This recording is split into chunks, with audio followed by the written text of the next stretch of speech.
Thank you, everyone. Thank you for the invitation, first of all, to the Institute for Social Ecology.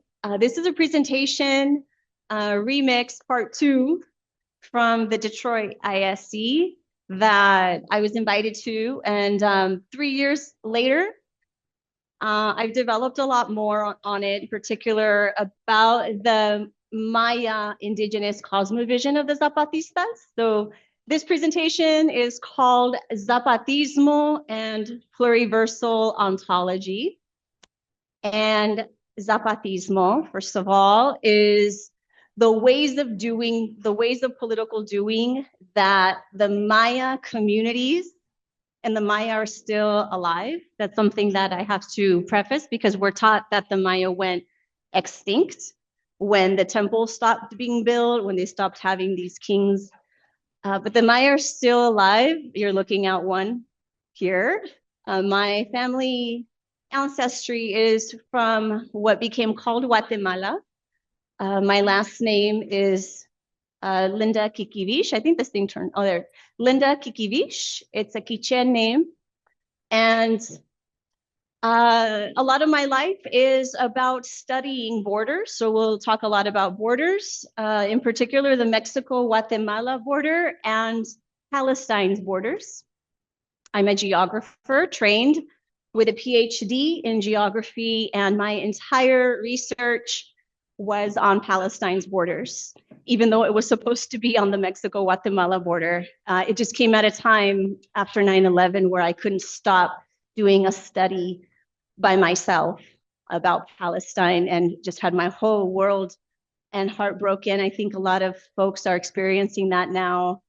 And I'm here to say it gets better, although you lose a lot of friends too, sadly. So Zapatismo. So the Maya rebels in Chiapas. Chiapas is the poorest state in Mexico, next to Oaxaca, and it's on the border with Guatemala. And the Maya rebels from Chiapas began organizing as Zapatistas in the 1980s, but they very forcefully, clearly understand themselves as being a product of 500 years of struggles. And so what we're going to talk about today is how an indigenous movement today that is also anti-capitalist conceives of a world and a proposal forward. And I'm focusing a lot on the Zapatistas' philosophy and practice because not a lot of the time we get to hear about them. We kind of see them on t-shirts and that's kind of it. Or we think that they're just any other movement, just like any other movement, and that's not true. And I hope to convince you of that today. Pluriversal in the title, pluriversal means that this is not a universal understanding of the cosmos. It is many universes in the cosmos. And so the whole point is a world where many worlds fit. At the top, otro mundo es posible, another world is possible. Un mundo donde quepan todos los mundos, a world where all worlds fit. So that's a really great exercise for all of us to think about how that's even possible. Like, can a fascist world exist with a world where all worlds fit? Can a capitalist world? You know, these are all questions for us. And then ontology. So we've talked about Zapatismo, pluriversal. And what is ontology? Ontology is the study of what makes a thing a thing. If you're in academia a lot, you hear these words without being defined, and I really have a problem when we don't define words. You know, I like to define the words as I use them because they have different uses. Ontology is the study of what makes a thing, the study of being, the study of being. And a lot of the time it's kind of talked about it together with epistemology, and epistemology is how we know what we know. And academia, I think because it's so focused on knowledge, focuses way too much just on epistemology. So like a lot of the decolonial school in academia thinks that the battle is just over what we know, not about who we are. right? It's all of it. And it also needs to be about what type of people do we want to be? What type of human beings do we want to be? So I want to reference the Popol Vuh. The Popol Vuh is sometimes called the Maya Bible, although it's a sacred text of the creation story, precisely of the Quiche Maya people, especially at the end where there's a lot of talk about the families of the Quiche. But it is something that's also very common among the Maya. The Spanish colonizers came and said that they reported that little babies would hear the Popol Vuh constantly, children. It's a story about how to be in the world. It's a story about science. It's a story about knowledge and being, epistemology and ontology. And there's something about it that is really important. A couple of things that are really important to know about with the Zapatistas is that as Native peoples, and they are Maya, but Maya is really just like the most common recent ancestral tree of many, many branches of about 30 different Maya languages that can't understand each other. That's how diverse that land is. So in the Popol Vuh, which is a common story, there's a story there about the creation of humans where creator kind of messed up creating humans as mud from mud. It's really beautiful because there's a lot of errors we make, and even the gods make errors. We need to learn from them. So the first creation of humans is of mud, but they don't really do anything. They kind of just lay around doing nothing and then they melt. And then there's the next iteration is of wood. And those are very strong bodies. They can do a lot in the world, but they don't give thanks. And they don't respect anyone around them. So there's a revolution against them where the animals come after them because they never respected the other animals, and the pots also. The pots. And that's really key. Everything lives in the Maya world, like so many native worlds. Everything lives. And in fact, there is a story about the early catechists in Chiapas where they were trying to get the confessions from the native peoples, and they would hear these really weird confessions. Like one of them was, "Forgive me, Father, I didn't visit the milpa today." The milpa is the garden. "I didn't visit the milpa today." The milpa gets sad if you don't visit every day, right? You're nodding. You're from Mexico. Yes. The milpa gets sad. "Forgive me, Father, I threw the pot. I should have respected the pot." That's in the Popol Vuh. That's in the Popol Vuh. The pot's going to come after you if you don't respect the pot, So after the creation of the people of wood, creator created the people of maize. And that's the Maya. That's the perfect people. It's not that we're born that way. It's that we need to be that way. What does it mean to be a person made of maize? It means that you give gratitude. You understand the connectivity, right? And what's really nice about it is that it shows, at least like when I was reading it, I was like, wow, but sometimes I feel like a person made of mud, I'm feeling lazy today, or like, oh, I didn't give gratitude, I'm a person of wood, and it is like that. Like sometimes we're this way and there's like a way to guide us into who we want to be. So that's why the question of ontology is so important, because this really is about who we want to be in the world. We have a lot of ancestral lineages that are really hopeful and really painful. And a lot of the time we get stuck on identity, on our identity, as if something has already been written about who we are, right? And we don't focus enough about who we want to be. So that's a setup for the title, Zapatismo and Pluriversal Ontology. So how do we get that? I want to first help you navigate. If you don't know, this is the Zapatistas website, and they're very active in putting out communiques. This one just came out yesterday. And they're in Spanish, and they get volunteer translated into English, and they're also easy to translate, with the hit of a button if you're into that, and if you don't have it in your language yet. But this is their website. They're going to have an encounter in August and again in December, and they'll be giving the dates very soon about that. This next one is a book that I helped co-edit about the Zapatistas' writings on global capital. They've been talking about this since the 90s. They call it the Fourth World War. I know the left and everybody's like, is this World War III? That already happened. It was called the Cold War. It's called the Cold War from the perspective of those who didn't get hit, right? From above. But for the rest of the world, it was hot. And so it allows us to also interrogate, what do we mean by worlds? Why is it only a world war when it hits the European world, right? Because really, we've been in a world war since 1492, right?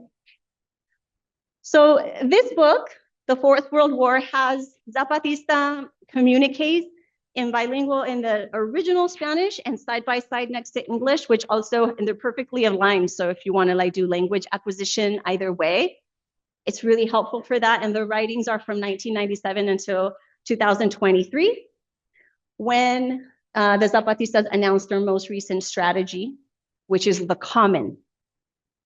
And we'll talk about that. This next one is a podcast syllabus that I started as a popular educator, as an organizer. I've moved back from organizing after so many heartbreaks, and a couple of them being that one is we don't take education seriously enough. There's a big anti-intellectualism on the streets. Just like with academia, there's an anti-movement tendency. So there's like the study and the practice are so split. So the type of popular education I try to do is to empower everyone so that they don't need the teacher, right? So we all learn how to learn critically. And so the podcast syllabus is that we're reading The Art of War by Sun Tzu. I'm about to do a review on the Fourth World War. And I'm also going to do a review on this new book that just came out. It's called Moving Beyond the Left. Did anyone ever follow the Black Socialists in America Twitter account, like fighting Elon Musk and all of that? So this book, very inspired by the Zapatistas and also by Bookchin. So they're both in here. And it's something that I'm finding to be medicine, because there are a lot of heartbreaks on the left, on the ones that we thought were down, but we really don't talk enough about what it is that we want. Like we kind of get together because we don't like this thing, but then it turns out we don't want the same things either, or we really haven't thought about what our ethics is and what our principles and our values are, the really big things. So next is this book. So this book is a book I wrote, just published in 2024. And the genesis of it is that I was in a PhD program in geography, getting ready to do a doctoral dissertation on the border between Mexico and Guatemala. And I started to study the Palestinian struggle. And while I was in my ancestral lands, I got the call to go to Palestine, and I didn't know even one Palestinian. I didn't know even one Muslim. I had no connection to that land, but I was receiving very, very strongly in my gut a message that I had to go. So this book, which you can read for free online on the publisher's website, it's an autonomously-ish published book as much as possible. This book has my ancestral territories on the cover. You can recognize it, Mesoamerica. And it also has a Maya medicine wheel / compass. And before I continue, I'm also a seed saver. And Jonathan. So these are Palestinian watermelons for Native Roots Network. I've been saving them for a few years. They flew to California mysteriously, and they've been spread all over the place. So very humbly for you, they're very delicious from Janine, which is always in resistance.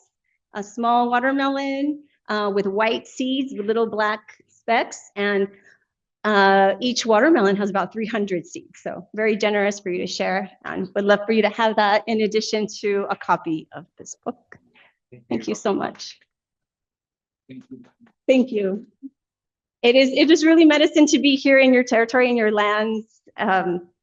I have felt it the moment that I walked in. So I'm so happy to be here the whole week with you all, and also getting to hear you all about your geographies. So this book is about how Palestine is a global struggle, and it's guided by Zapatismo. And I presented it actually to the Zapatistas last August at their encounter. And it was so beautiful. It was like the best feeling, better than like the dissertation defense, you know, and my nephew and I, he was doing my PowerPoint. We got hugged by a comandante who wished for us larga vida, a long life. So it was a beautiful moment, and just a way to give my thanks to the Zapatistas, because they have offered for me what I learned from Silvia Marcos, one of the intellectuals in their orbit, is called conceptual curanderismo, conceptual healing, which I needed very badly, having been raised in this society. So we're gonna just, I want to also shout out that you're gonna see a lot of disorientations in this presentation when it comes to maps. And this is one of my favorite new ones right now as I'm studying volcanoes. I am finalizing finally my Mexico-Guatemala border essay, and the border cuts a volcano in half. And so I've been looking at maps of volcanoes, and this map, the Ring of Fire, it makes me feel so connected. There's, you know, Mesoamerica, California, all the way up Alaska, Asia. It's a whole world, and we usually don't see this face of the globe, right? And it changes something about us when we do, right? So I wanted to introduce that here. Also shout out to Mount Shasta and the relative volcanoes. The medicine wheel / compass.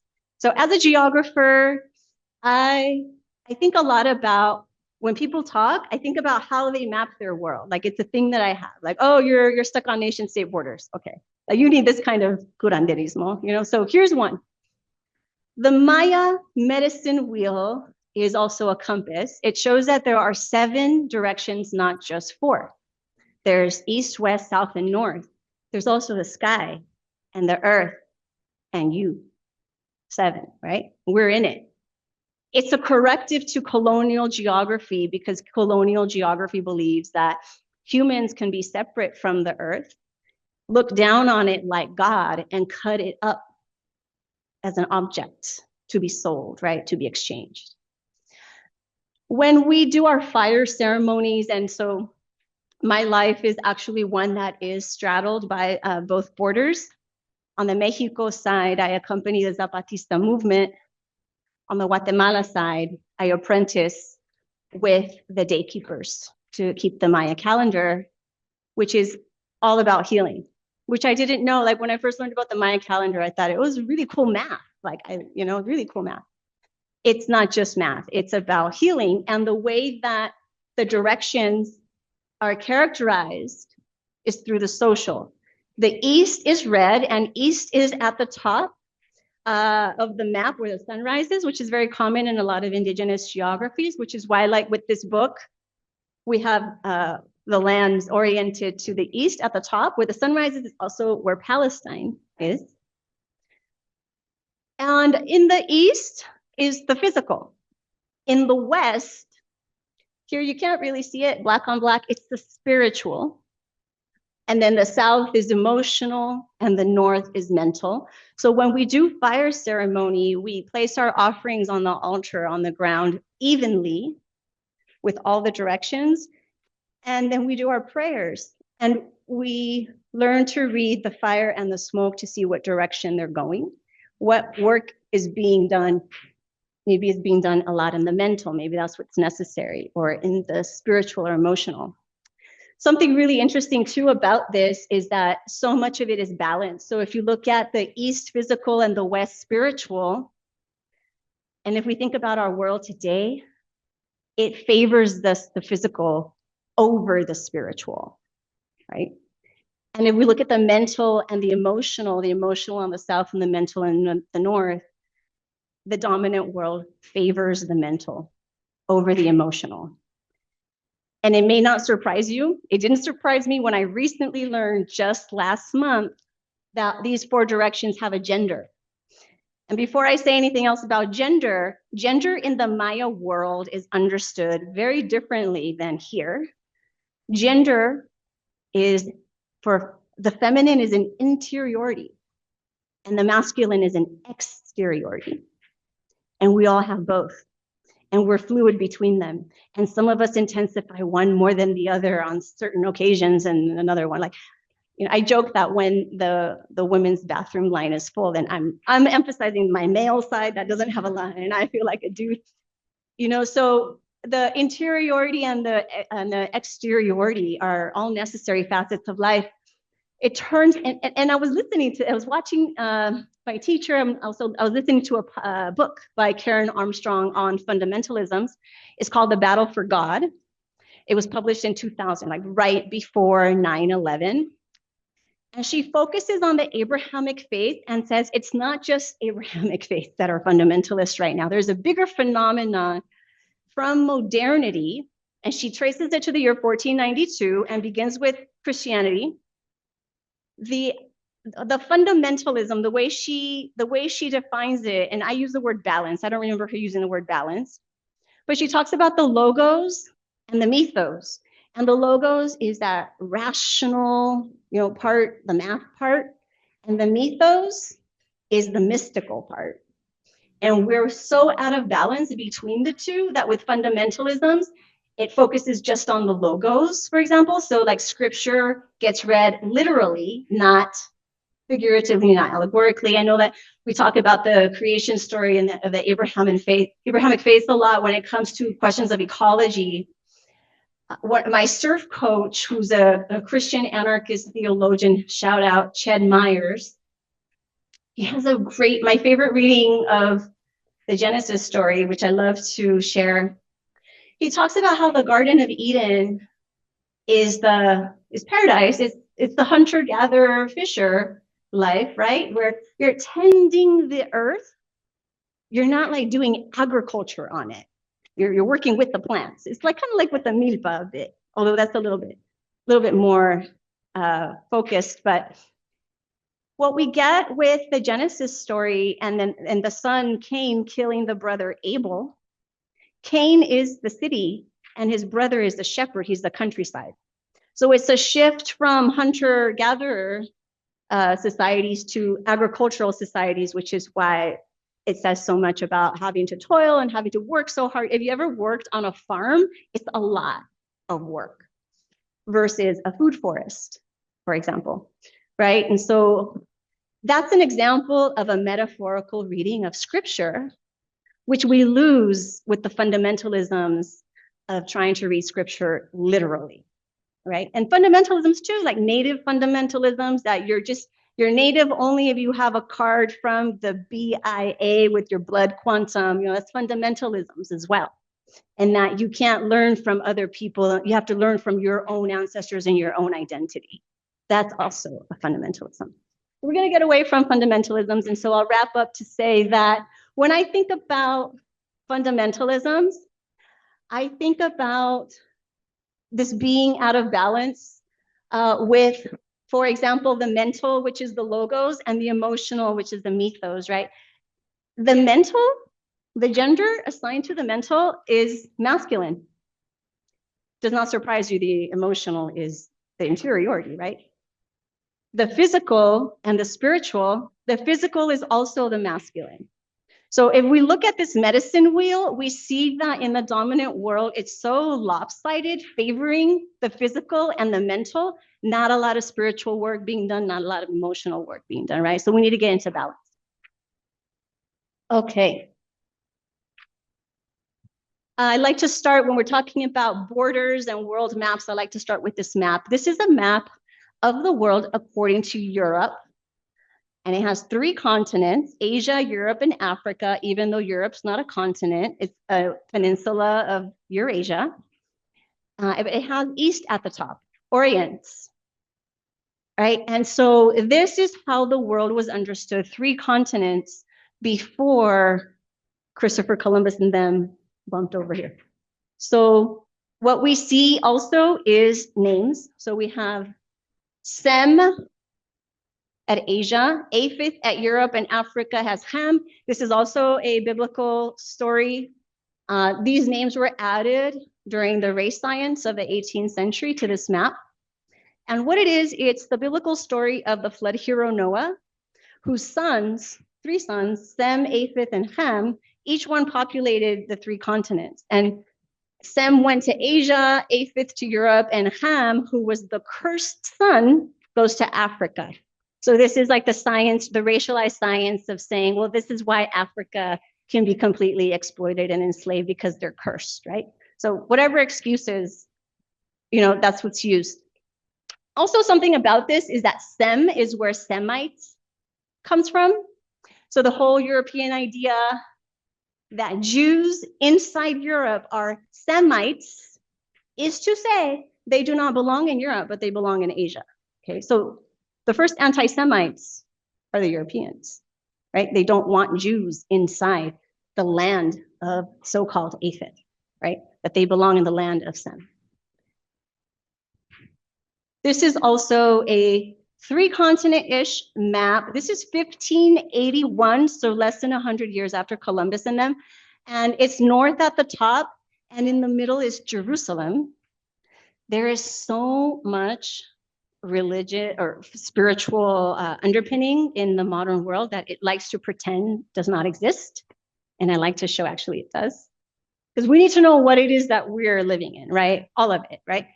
So Jerusalem is the center of the world, which is why Europe calls itself the West, because it's west of Jerusalem, okay? But notice that we're over here, kind of like this little blob. They didn't know what to do with us because we weren't in the Bible. And so we're over here, this little blob. And so then this world map goes out of fashion, right? There isn't just 3 continents, all of that. So this is now the center of the world. This is a map that we're most used to today, right? And Europe is in the center, and not only in the center of space, but in the center of time, because that line is the Greenwich Mean Time.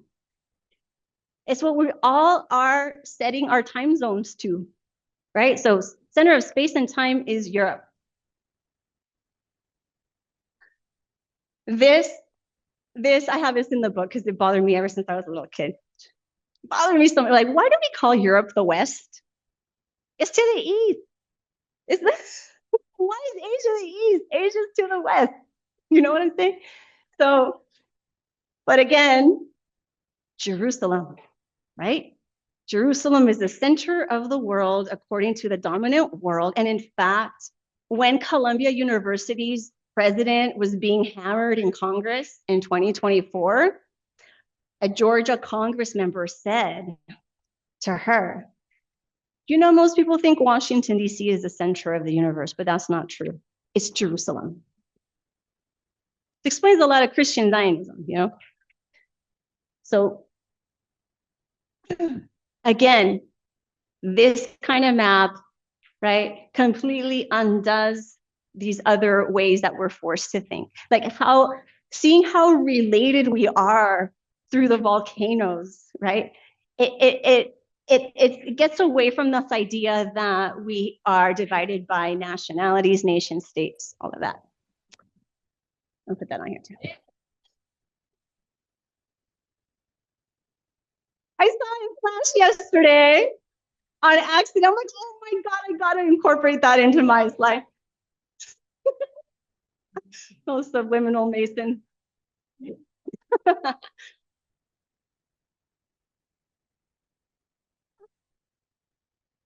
So 1492, right? So this book was called Palestine 1492, even before I knew how important 1492 was for other reasons.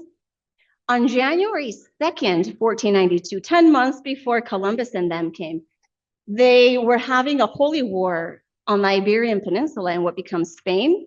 So Isabella of Castile, the same person who sends Columbus just months before, was wrapping up the fight against the Muslims, the Moors in Africa, ethnically cleansing the Iberian Peninsula of Muslims and Jews, of anybody who was not Catholic.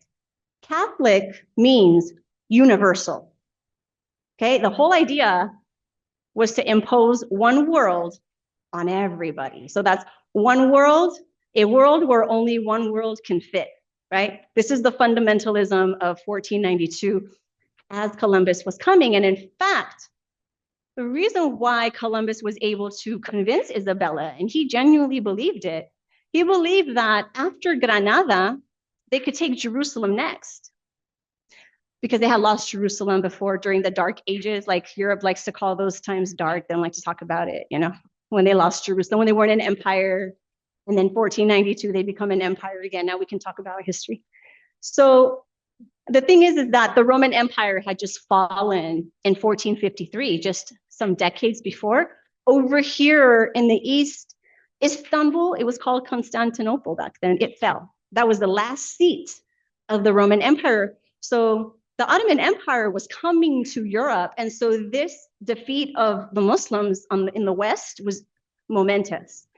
And so they wanted to get Jerusalem next, but they couldn't go to the East because that's where the Ottoman Empire was. They also couldn't go to the East to even conduct trade because that's where the Ottoman Empire was. So Columbus understood the world was round and wanted to go west to take Jerusalem next. And he was told no by the King of Portugal, whose scientist said actually the globe is bigger than Columbus thinks, because he had a mathematical error from a prior geographer. But Isabella had just beat the Muslims, and so she was happy to finance his trip to go west to take Jerusalem next. He was hoping to ally in the Indies, in India, with the empires there to go against the Muslims. There's a lot written about this. It's called, in books, Columbus in Jerusalem, and he actually had a diary, a book called El Libro de las Profecías, the book of prophecies, that talked about how they needed to get Jerusalem because the world was going to end in 155 years, exactly, in Jerusalem. And that the Christians had to take over the tomb of the Holy Sepulchre, which is where they say Jesus of Nazareth was entombed. So Christian Zionism is a lot older than even just the state of Israel, right? Jerusalem has been very central to a lot of the world that we're living in, and it's a very dangerous situation. I think with Mason yesterday's presentation, he was surprised. I was surprised too, Mason, that not a lot of people talked about religion, like in terms of like the ecological crisis, but there is a huge tendency with people who want the world to literally end right now. They actually want it to happen, so they don't talk about climate collapse like a problem, right? And they're even talking about, they're preparing the spaceships to go to Mars right now. Like, I wish I were joking, like that's actually real, right? Like, they don't care about this earth and they have so much power.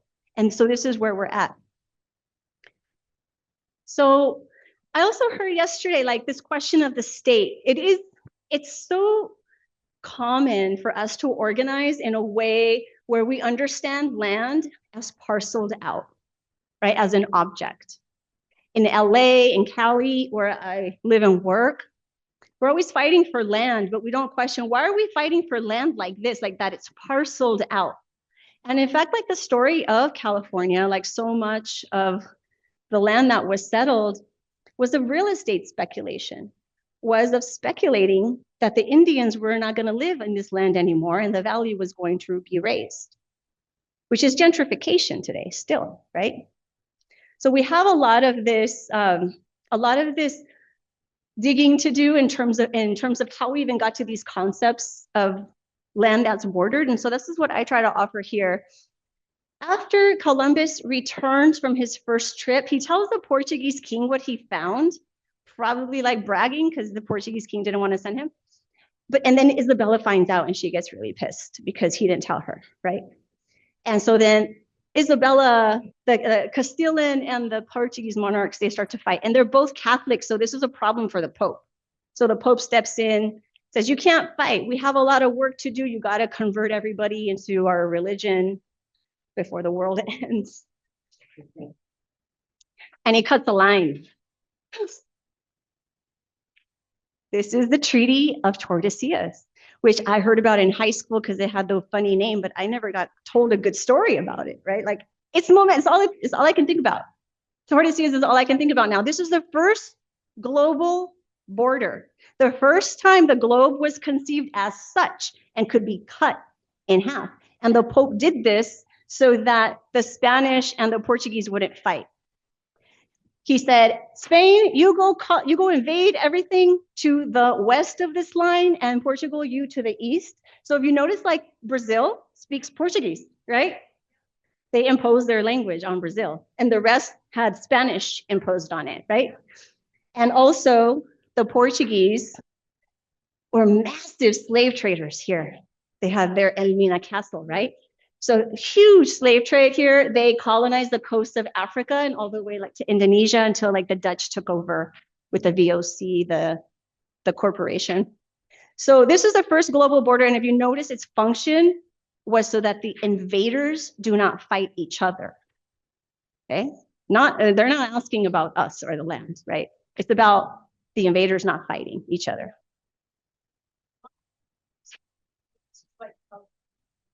Yeah. Yeah. Why is the line? Yeah, the line is it's sort of weird. So they didn't know all of this existed yet. Yeah. And they were just like off these islands, the Canary Islands. They just said, oh, a certain amount from the Canary Islands. And then they're like, oh, there's this piece over here, right? And then eventually it became like this bigger Brazil that we know of today with all of these negotiations with borders, again, between the invaders so that they wouldn't fight each other, right? So then we get the logic of cutting up these lands. Abya is a term I like to use. It's from the Guna people in modern day Panama, and they invite everyone to use the word that they've used for the whole continent, just as a way, although there's been so many different, there are many, many words for the continent. I know here we use, for North America, particularly we use Turtle Island. So the cutting up of Abya, these became viceroyalties. New Spain later becomes Mexico, right? A lot of them get independence. Those countries, Colombia, Chile, Venezuela, all of them, they get independence following the same logic. And so then they have these borders, these nation state borders that are exactly the descendants of the viceroyalties. It was a descendant of the Treaty of Tordesillas, right? And we don't even question it. That's just the way that the world is.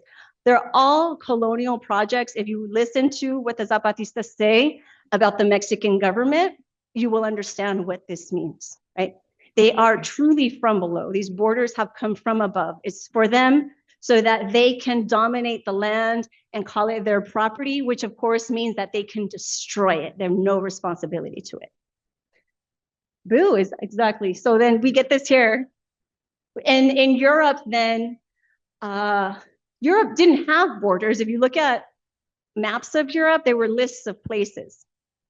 The border scheme comes after. It comes from the colonies.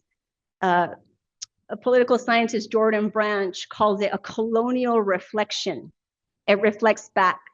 And if you notice, like these weren't borders that were there, but I wanted to show you the Holy Roman Empire, which is where modern day Germany is. There was no Germany. Germany is so new. It was created as a state in 1871.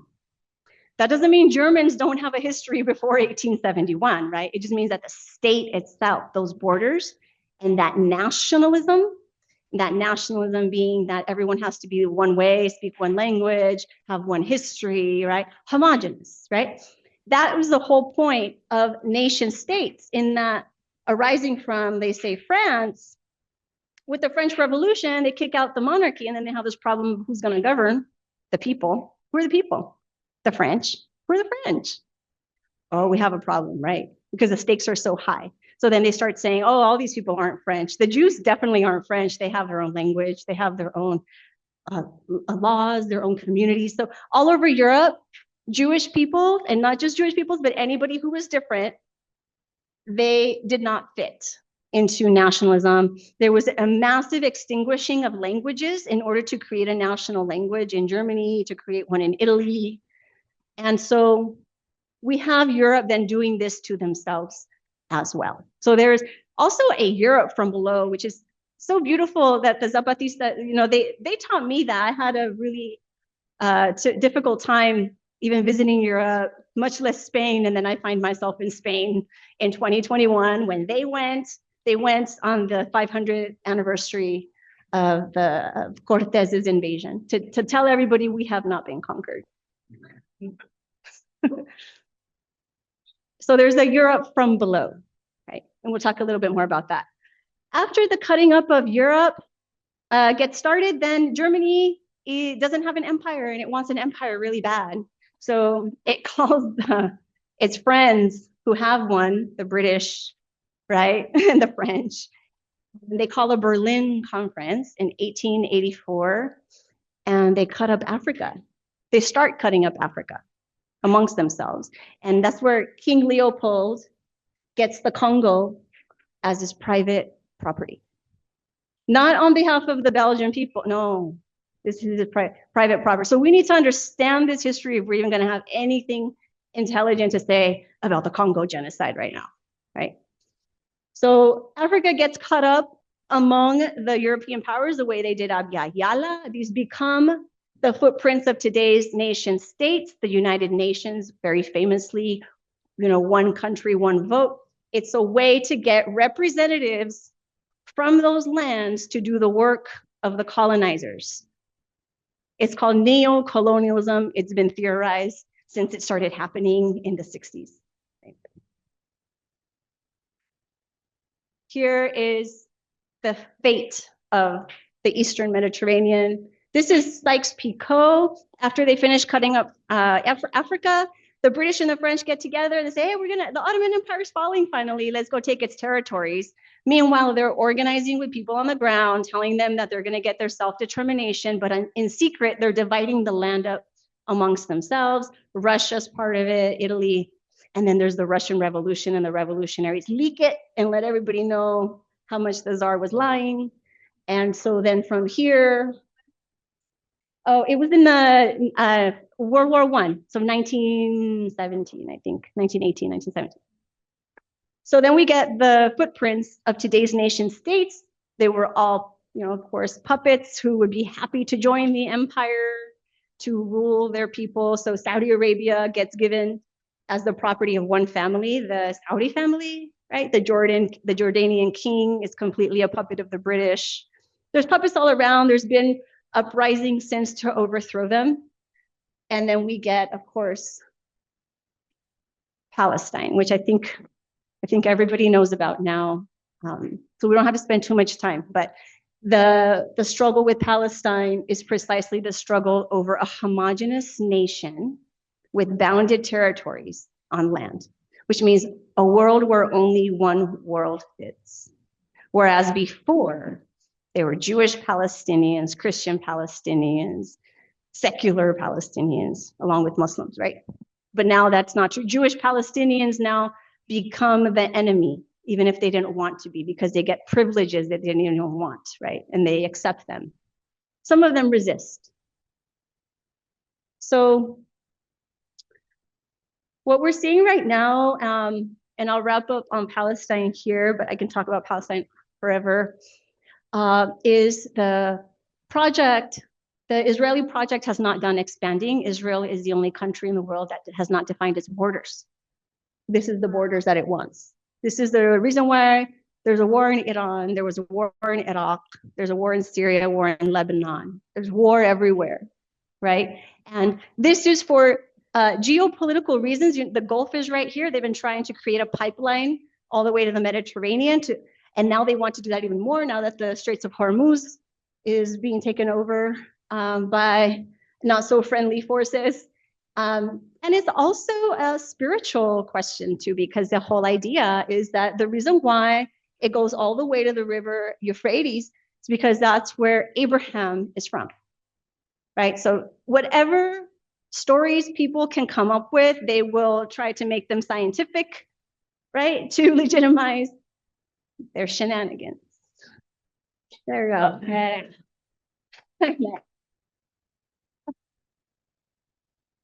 I'll read this out loud. It's a little bit small. It's something that really helped me as I was starting to learn about Palestine, because it's really important to me that I not add any kind of fuel to any kind of hate for anybody, any kind of anti-Semitism, for example, and Islamophobia, anything. And when we have these identity politics that are so fundamentalist, we can forget about power. We forget about how power circulates and how context is really important.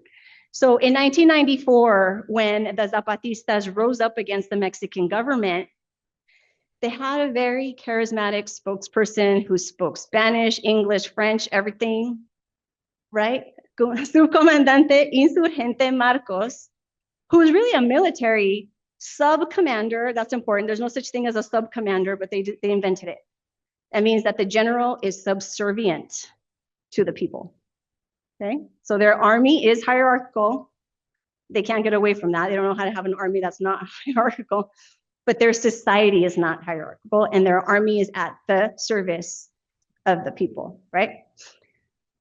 So it's really important to see how power flows in addition to form, because if we just focus on form or identity, it's going to be the static thing, and now how it's constantly changing in relation, right? So here, when Marcos, they had a ceasefire after 12 days, the Mexican government's still attacking them through paramilitaries, even to this day. And Mexico is super machista, super chauvinist. And so a lot of the anti-Zapatistas try to delegitimize the Zapatistas by calling Marcos gay. This was 1994. And he said in a communique, yeah, Marcos is gay. Marcos is gay in San Francisco, Black in South Africa, an Asian in Europe, a Chicano in San Isidro, an anarchist in Spain, a Palestinian in Israel, a Maya Indian in the streets of San Cristobal, a Jew in Germany, a Gypsy in Poland, a Mohawk in Quebec, a pacifist in Bosnia, a single woman on the metro at 10 p.m., a peasant without land, a gang member in the slums, an unemployed worker, an unhappy student, and of course, a Zapatista in the mountains. So notice here, a Palestinian in Israel, a Jew in Germany, okay? The context is so important, not just the identity, context, the context of domination. That's the injustice. So that's who Marcos is. Marcos is with the below, with the ones fighting injustice, and the identities can change. That helped me a lot accompanying the Palestinian struggle. I felt so strong after this because I had clarity about what I was doing, what I was walking with. So for this, it's not just identity, it's also context, right? This is the context. This is the meta map of all the maps I've just shown. This is Zapatista language. They say above and below, those above versus those below, and they're below. So this is about how we relate to difference, how we're taught to relate to somebody else. And the way that we're taught in the dominant society, and I know this because I was raised by it, is that we always have to size each other up. Every time we meet somebody, you know, where'd you go to school? What kind of car you drive? You know, where do you live? Are you from money? Are you educated or formally educated or not? Everything that makes us different, how we look, our hair, our skin, our eyes, everything is ranked with a value. That's how the dominant world teaches us from the very beginning. And in school, they teach us to do this to each other and ourselves with A, B, C, D, and F. We're taught to rank ourselves and each other in terms of value according to a standard. Okay, so the Zapatista women say that in their fight against patriarchy, they're not trying to cancel the men and they're not trying to dominate the men. They want to live side by side and together with the men as the women that we are. We don't want to have to become like the men in order to have rights, as we are, you know? And they say we are equal because we're different, meaning they don't have a standard for equality. Citizenship is a standard for equality. You have to meet certain objectives in order to get it, which means that we all start off as unequal until we're equal, right? Because we have to meet that standard of sameness. But if we move toward the power of difference, we're equal because we're different, because we see that all of us in our difference is powerful. And it's because we're so different that together we can do something great, right? So what we have, though, in this figuration of the world, when it's like this, it closes the world off and it makes us believe that that's just the way we have to be. And if we're being crushed, then we need to go up the ladder, lift the family up from poverty, all these metaphors that we have, right? And go above. And we're not taught to ask, well, what about the ones we keep crushing below? It's a highly unethical situation. This is what I mean about, we need to talk about ethics on the left, or whatever it is that we're going to call this thing. I don't even want to use that word anymore. Like I've been on this too long trying, I'm trying, but I'll use it a little bit here. I'll let you know how I conceive of it. But we need to have an ethics over how we move, what kind of world that we want. And the thing is that when we're below and trying to go above, a lot of that can be promoted by really well-intentioned people who call themselves progressive. The progressives want to see, they feel bad for those of us being crushed and they want some of us up there, right? So that's the DEI thing, right? They want us to kind of make it feel like it's really not that bad, it's really not that bad. This is neo-colonialism also, right? The United Nations, right? And so I call Israel, and not just Israel, not just Zionism, a lot of us who do this, the wretched, not of the earth, but of the empire. The wretched, not of the earth, the wretched of the empire. Because we keep our status as wretched to go above, to then allow everyone to remember, oh, how benevolent the empire is, look. And this is what Zionism is. Zionism is a way for empire to redeem itself. You've got to keep the status of the wretched, though, to remind everyone this empire redeeming itself, right? And not only just redeeming itself, now it's defending, right? Now it's defending Jews, where 100 years ago, nobody would have believed empire would have defended Jews, right? Context changes. What we're seeing now, China is trying to defend Palestine. I'm seeing that, I'm tracing that. It wasn't like that at first with October 7th. Now I'm seeing it. Now it's taking Israel off the maps, right? And this is what the Palestinian leadership, the Miss leadership class would love, to be the handmaiden of empire instead of Israel. You got to make yourself useful to empire if you're going to be the handmaiden of empire, right? Israel makes itself useful all the time. So, with the Palestinian struggle right now, the Palestinians are below. A lot of their leadership wishes that they could be above without questioning who else they're going to crush. And that's the reality of almost all of our movements in the United States. That's a sad reality of what we've been taught, is to go above. So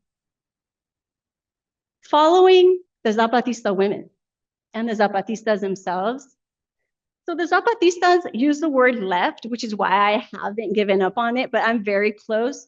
They use the word left to say from below and to the left, which then have to ask, what do you mean by left, right?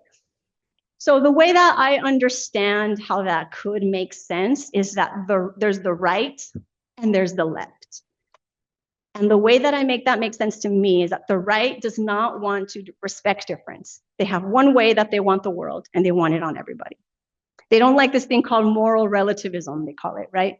Where we can just be whoever we want to be. They want us to be who they want us to be. The left respects difference a lot more. But there's a left from above and a left from below. And the left from above is that multi-culti neoliberalism.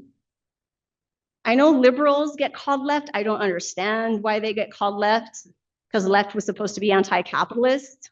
And liberalism is the entire ideology that allows for capitalism.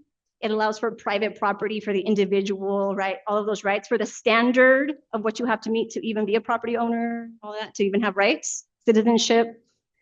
But there is something about the liberals that do allow people into their world, but you have to become like them. You can look different, you just can't be different. You can look different, but you just can't be different. This is the importance of ontology, of this question of being. Okay, so I have the arrows from below and to the left here, because I do believe in this that the Zapatistas say. The left, I don't think I've heard them say about left respecting difference. They may have, but that's how I read it when I hear them say it.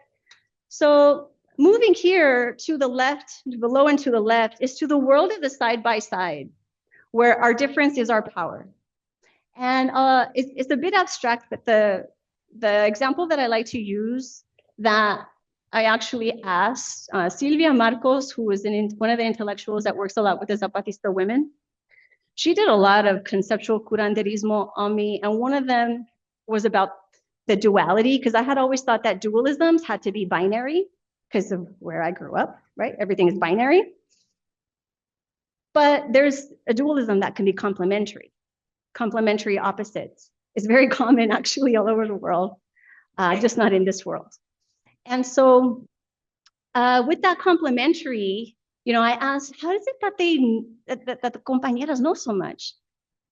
And she said, well, they observe nature all the time. Oh, so I started to learn to plant a milpa. Now, a milpa, you may have heard of it in the New England area, the Anishinaabe territory, the Three Sisters Garden, the way that it's translated. So the Three Sisters, and in fact, the milpa is more than just three sisters. There's a lot more sisters there, but the basic three are the corn, the beans, and the squash. So the corn is the leader. The beans, because they're beans, legumes, they fix nitrogen from the air into the soil. They have a magic power. And then the squash, they crawl on the ground. They have big leaves and they protect the soil. Okay, so the corn is the leader, the beans are the giver, and the squash is the protector. Three very, very different plants, but you see how side by side, they're powerful, right? Versus industrial agriculture, where if you drive all over Cali, you see same. One, right? Monocrop. Everything has to look the same in perfect rows, and everything different has to be cited, killed, right? Herbicided, insecticided, all of that. So it's really like at the everyday life level where we can focus on these questions that seem so big, but we see how like we reproduce them all the time just without even thinking, without even wanting to, right? So something that I think is really helpful from the Zapatistas and how to circulate power, because I feel like what they give us above anything is a strategy for how to circulate power in a more dignified, respectful way. They have from the Maya Tojolabal, an ancestral way of doing. It's called mandar obedeciendo in Spanish, to lead by obeying in English. And it means that anybody in a leadership position needs to obey, but obey what? The assembly. The assembly is the heart of the Zapatistas, like it is with indigenous, with movements all over. It's the collective, right? So the way that I see is that the assembly strategizes and the leadership does the tactics, and I'll talk a little bit more about that. But to lead by obeying, anybody in a leadership position needs to obey the assembly. You obey the assembly. You do not command the assembly. You serve. You don't serve yourself. You represent. You don't supplant. So what does it mean to supplant? Is to like replace. So like if I'm supposed to be a representative and I'm at a representative assembly and there's this new proposal that I personally don't like, but it's my job to take it to my village, right? And let everybody know about it and all of us decide, I would be supplanting my role as a representative if I didn't show it to the assembly and I just said, oh no, we don't like it, which happens a lot, sadly, in movement spaces. To build not destroy. To propose, not impose. In organizing, I found that one's a little difficult one because not a lot of people, we don't really know what it means to propose. People think propose means that that's what we're supposed to do. I think we're just like so caught in this, like, tell me what to do, tell me what to do. But proposing something means that it requires an exchange of ideas and thoughts, and is this a good idea or is it a bad idea? Because again, with all of our heads, right, we're stronger than just as an individual. To convince, not defeat. Right now, there's like this whole culture of the debate bros. All they try to do is defeat. No one's trying to convince anybody, right? This is this influencer from Charlie Kirk to Hassan Piker, like the left and the right. This is all they do is it's like they're gladiators. To go below, not go above. So don't try to go above anybody. Always like stay humble. But of course, with them, they don't want to stay in the below. To stay in the below is to be crushed. We need to get out. So, right, we need to get out. This is something also in the Black radical tradition right now. It's really interesting to see like how this is very Fanon also. What we see in the Black radical tradition right now are debates over structure and agency. In the last chapter of my book, I dedicated to the debates I had, the fights that I lost to the Afro-pessimists, which are really, really good. The Afro-pessimists talk about structure. They say it's like this. They don't use the words above and below, but they basically diagnose the world as this, and they say this world needs to be taken down. That's what they say. And it gives a lot of people anxiety in academia, because academia likes to know the stories about the resistance and all of that. And like what to do next. And the Afro-pessimists are like, no, we're just diagnosing it. It's really bad. It needs to come down, right? And then other parts of the Black radical tradition want to point to the agency, which is real, that Black people have, that the below has. So much creativity, right?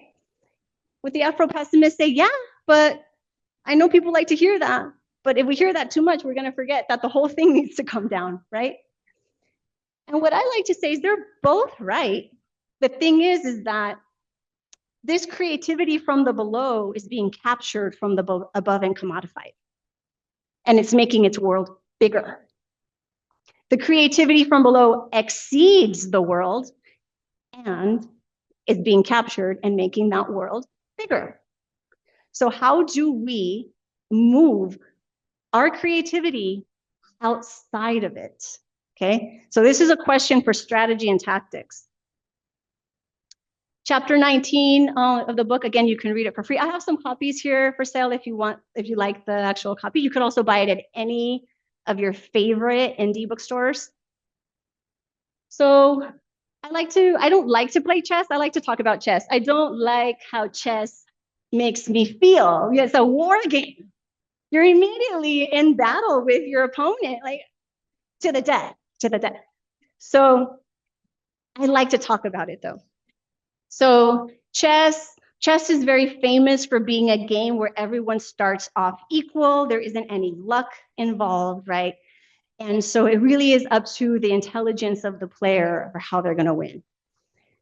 And sadly, a lot of people think that that's just the way the world works, like a chessboard. And geopolitics, like a lot of the left from above, they understand politics like a chessboard. Okay, so the chessboard has the monarchy, a row. Each one gets a row of their monarchy and a row of their pawns who protect the monarchy. They're the front lines. They get to die first because the whole point is to protect your king and take the other side's king. The whole point of chess is to take the king, that everybody else can die if you protect your king. Okay? Even though the king is like the least valuable piece on the chessboard. You know what I'm saying? Like if you look at the, and actually, this is not even a lie. I wish I were lying. So chess is about 1,500 years old, and it started in the Indus Valley in Persia. And by the time it got to Europe, Isabella became the queen. It didn't have a queen. But that queen is Queen Isabella, and the chessboard hasn't changed in 500 years. That piece is the vizier. If you like, I was playing in Palestine, and the piece was the vizier. It was really cool. In Iran, it's still the vizier. But the Western version of chess has a queen, and it's Isabella. There's a book called The Birth of the Chess Queen, if you're interested. And notice that she, right here, she has the most points because she can move the most. Sometimes she's 9 points in the United States, but the rest of the world gives her 10 points. The king has 0 points. He can move just one. He can move in any direction, but just one square. The queen can move in any direction, as many squares as she wants. And then there's the rooks, the little castles at the end. They're very powerful. They're 5. And then the horses are the knights. They're 3. And the bishop, the pope, is 3. And together they make up 32 points, or 31 points if you're playing the United States version. And so what this is, it's revolutionary guerrilla chess that I saw an artist's rendition, except he had his pawns above. And so I had to, of course, change them to be below. And I played it. 32 pawns is 32 points because pawns are 1 point each. And if you play this, and actually if you put this in the machine in lightchess.org, which is an open source chess software, it gives you, like, you can create your own configurations and it'll tell you the probability of who's going to win. And the monarchy gets wrecked. Bad. So what this is equalizing power, right? And what we see, and it is actually a principle in chess, that the more pieces you have, the more powerful they are. So like I don't play chess enough, but a friend of mine, he's a Palestinian chess master. He said, I was telling him about, he's like, well, of course, everybody knows 2 rooks beat a queen. I was like, I don't know if 2 rooks beat a queen, but if they're connected, it's like a whole tournament. If a queen tries to take a rook, the rook can then take the queen if they're connected. And in fact, that's the whole. So there is a principle in chess that pieces that are connected to each other that can defend each other are more powerful than just their number, than just their value. So when you get the 32 pawns, and if you play this game, and I love playing this game, like I play it out loud, like so we can collectively see, if we really are going to win. The trick is to stay together and to not let the sides be taken, because then they can take you from behind. Pawns can only move forward. They can't move back. So they won't be able to defend themselves if they're taken from the back. Something interesting too about this game, and I'm working on a little book about this that develops it more. It's called 32 Pawns. It's what's really cool about this game is that you can see how it is that when you equalize the power, even though we're the least powerful, if we organize together and if we change how we relate to each other and we change how we relate to the monarchy, because the thing about the pawns, every pawn's dream in regular chess is to become the queen, because if a pawn gets to the other side of the board, they can become whatever piece they want, and everybody picks the queen because it's the most powerful. So then that's a big question for us. If one of us pawns gets up there, what happens? Are you going to use your power for us, or are you going to use it for yourself, right? Those are like real questions. So I'm going to end with this question of strategy and tactics. I want to go back to here, because in that chapter, strategy and tactics, what I show is that, and I know this just personally, I wasn't taught strategy. I was taught tactics, and I wasn't even taught with those words, like I was just taught in movement work. You just go where there's a need. You just go where there's a need. You just go where there's a need. There's a lot of need, but we don't have a strategy that's guiding when we go here and when we don't go here, right? So the difference between strategy and tactics, strategy is how we position ourselves on the battlefield. Tactics is what methods we're going to use. And the thing about tactics is that tactics should be disposable like that. If they're not advancing the strategy, they're hindering it, you need to be able to let go of it. And that's how you know it truly was a tactic, if it was disposable. But when we don't have a strategy and we just do tactics, that tactic is sacred And if it's harming us, if it's harming others, if it's not doing good, then we have a really hard time letting go of it, especially when there's like cults of personality involved, identities, careers, all of these things, right? Like careers should not be the strategy, like the strategy should be, we're going to get free and we're going to free this land, right?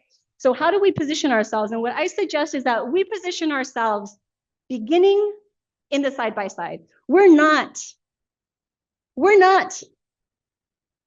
of this world. We're in this world, but we're not of this world. We are of this world. We're of Mother Earth. This is her rhythms and her moods, right? So if we start here in the side by side, then we can tactically engage in these questions like what we've been talking about, like how do we engage with the nonprofit industrial complex? How do we engage with academia? How do we this? How do we that? These are all institutions that are not ours, right? Well, if we can have a strategy and then figure out, yeah, maybe we should be a nonprofit tactically to advance the strategy, right? Then I think that we can figure out a lot more than we are right now because we're stuck on tactics. And in fact, in that chapter, Strategy and Tactics, I begin with The Art of War by Sun Tzu, learning that only the generals and the kings had access to that text. They would not give that text to no soldiers because then the soldiers would overthrow the generals and the king, okay? So that's how we are right now. We're just doing tactics without a strategy, as you're saying. Like the left has no strategy other than shouting, and there's a fire over here, right? And so then what we can do then is try to figure out, I think, because this is just how power circulates and it's not based on any identity, it can allow us to figure out in our own contexts what that's going to look like. And in terms of geography, the geography of struggle that we're taught is nation state, border bounded private property, right? Conceptions of space. In the world we're in right now, the geography of struggle that I see is more resilient is one that is noted and networked, with difference being our power. So how I just shared Palestinian watermelon seeds with you, if ours burn down at our land base, I know you'll still have some, right? Because your land base is different from my land base, right? And if we connect different land bases and see them for the beauty, for the power that they have in that context, right? Rather than trying to keep them to a standard of, oh, you don't have this, you don't have that, you don't have that, right? Which is why I also like to talk about with Palestine. We are so focused on what Palestinians lack, and we don't hear enough about what they have, right? All of the beautiful knowledges and offerings, and what world is it that they're defending? We don't hear that. So difference being our power, I think could be the geography of struggle. And especially in a context with climate collapse, where there is no scientist that can tell you truthfully where we should live, where it's going to be more habitable, because all they can say truthfully is that no one can predict anything anymore. Right? And in that context, where we can't even predict what parts of Mother Earth are habitable anymore, we really need we need a vast amount of difference in our land bases, right? So that we can support each other in that way. So I will pause it there because I'd love to hear your thoughts. And I also have an exercise for us, but I want to just leave to, this is my website. And if you'd like to get my newsletter, you can find it there. And again, those earlier ones, you can read my book for free and also the podcast. But I'll pause there. Let's see how much time we have. 45 minutes. Oh, great. Let's do some Q&A and then like a little breakout session on the principles. I'd love to hear what you all think about leading by obeying and how that could look like, or what's missing. Maybe we need more principles, for our work. But yeah, any thoughts, any questions? Yes. 1 second, please. We want to hear you. I was just going to say, I love it. It's one of my favorite frameworks for leadership that I've ever read, and I try and get people to follow it every single time I'm involved in an organization. Like, please, you read this and let's base our thinking around it.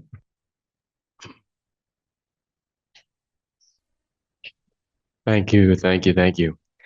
This framework stuck with me since Detroit a few years ago, and we had some conversations around maroonage there. That's what it seems, these arrows outside, if we can expand on the metaphor, the arrows going out of the circle seems like acts of maroonage, if you want to call it that. And I've thought about like how porous is the wall of the circle in terms of the above needs the below to stay in the below. So it's not so easy to just bore a hole through and put an arrow out the side.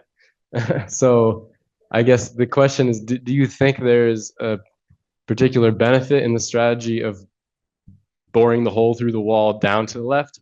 Or can you kind of do this little arc where you shoot up through the above and go out through a little bit less porous of the top membrane and then down to the side? Because, for example, this isn't the squat project. You guys bought land. So that's going above to use some amount of privilege and money, whether that's yours or someone else's, to then get out. Yeah. Thank you. I love that. Well, one thing I will say first, yes, it's not easy. And in fact, the above-below root relation, as far as I see it, is the master-slave.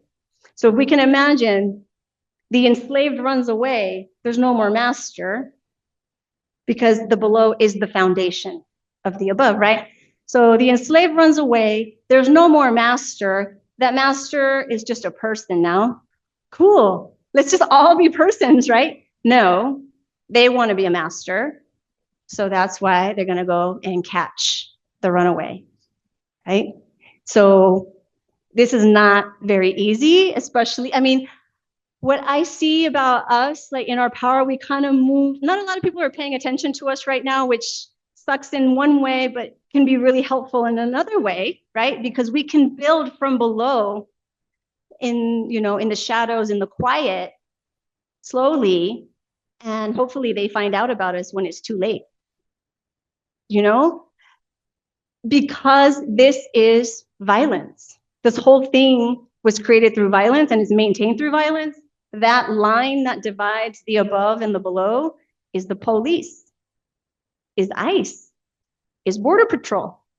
Any of these forces that are trying to tell us what place we're supposed to be in this value ranking, right? That's that line. So we are going to have always an analysis for self-defense, whether armed, unarmed, whatever. That's all tactics. But self-defense is its own part of the strategy here. The tactics are going to have to be up to everybody according to how strong they're going to be the next day, right? Which is why I don't see armed rebellion in the United States as a strategy. I see it as a tactic, but I don't know how strong we're going to be the next day if we're still going to be here. This is the world's, I don't have to tell you about the military here. In terms of does it have to be below and to the left? Could it burrow above? I think that if there's a strategy out here that says, yes, go above and then pull something out and come over here, yes. Like the pawn and the queen, we have to have conversations with all the pawns before we become the queen. So we're on the same page of what we're going to do with all that mobility, with all that power, right? But if we don't have that strategy beforehand, this is a place of seduction, of temptation. It's not just about if you're a good person or a bad person, right? It's about even just questions of survival. You have children, you have family you have to take care of, you have yourself. And if these things are available up there for that, it's very easy. I have met former Zapatistas in California working the fields. They don't want to organize anymore. They just came to get money. They're focused, right? They don't even know the landscape. They don't even know the language. Why would they want to, So it's not that they're born these rebels with these hearts in their Mayan, it's about the kinds of context that we're in as well. And if it's going to nurture that. Yeah, so like with getting land, and I've been part of projects that have tried to get land, some through the nonprofit CLT route, others through just very radical trust between us where someone gets the mortgage and we all trust that person not to. Yeah, no, there has to be a lot of trust. CLT world can be super problematic as well. A lot of people go into that world because it's a career, not because they're movement people, right? And they want to be the executive director and have the titles. And again, seductions, that's academia as well. Lots of seductions. So it's really important to have a community that will give us that feedback in terms of what our values are and remind us of who we want to be and who we are, right? Because if we don't have that community, if our community is a corporate world, a nonprofit corporate world, or academia, then we're going to step into those values and want to get whatever it is that we're supposed to be reaching for. Thank you for that. And then there's always class traders that we want to partner with as well. That was a wonderful presentation. I mean, just representative democracy in its current iteration, strategically and tactically for you.